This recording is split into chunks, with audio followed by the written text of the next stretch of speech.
সোনা কি করছে? আসন সেলাই তো সব শিখে গেল সোনা। মাম্মা তুমি পারছো?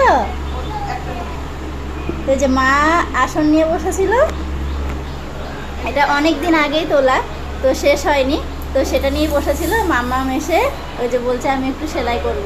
1 বছর হয়নি, জুন জুলাই মাস না তারও পরে আসলে 1 বছর হবে। এই আসন তো সোনা তো সব শিখে গেল। এই যে এই যে করলো, ওই করছে, ভালোই করছে।